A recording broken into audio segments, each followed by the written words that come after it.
everyone. I hope you all good, and today I brings to you very educational topic, and which is based on literary theory, as we are covering up all these series of literary theory in our upcoming session. So I'm getting on with today's topic.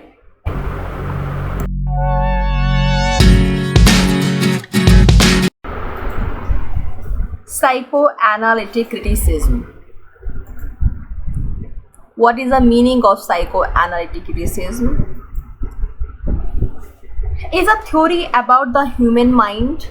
Psychoanalytic concepts are prevalent in our everyday life, and criticism related to these is psychoanalytic criticism. It came into being during the 1920s. This criticism can be understood as emerging from the romantic view that literature is an expression of its author's persona. So we can say that the persona of authors can be analyzed within this critical theory. And psychoanalysis is also defined as a form of mental therapy which aims to cure mental disorder by investigating the interaction of the conscious and unconscious element of the mind. As we know that we have two parts in our mind, conscious and subconscious. So in that way this therapy deal with the mental disorder. Psychoanalytic criticism adopts the method of the reading employed by Freud and later theorists to interpret. It argues that literary texts like dreams express the secret unconscious desires and anxiety of the author. That a literary work is a manifestation of the author's own neurosis.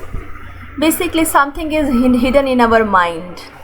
We are not able to share something which is stored in our unconscious mind. So we are just going to take out to cure some mental disorder and problem by this particular theory. This is also linked with the mental trauma and all these kind of problem which a person can face in their life. And then he also discussed id, ego and superego. Freud maintained that our desire and our unconscious conflicts give rise to three areas of the mind that wrestle for dominance as we grow from infancy to childhood to adulthood. So these phases like id, ego and superego we have to come across with our lifetime, and in our infancy, adulthood, childhood we have to face all these situations. Let's define it with this diagram. I want to do that now. Here I am saying that I want to do that now. And if I talk about the super ego, it is not right to do that. And then ego, maybe we can compromise.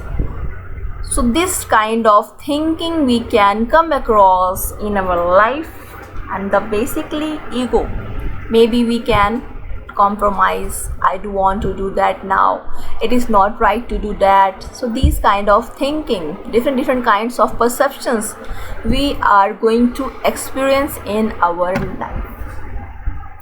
So this is a most important part of psychoanalytical theory. Ego and ego is very important part of this analytical theory, and this theory can be used especially by the psychiatrist and the person who's facing some trauma, mental problem, some depressions. So this is very famous critical theory which is developed by Sigmund Freud, an extremely useful theory in the time and in 1920s. I hope this lessons definitely rewarding to all of you. I will come back with new lesson.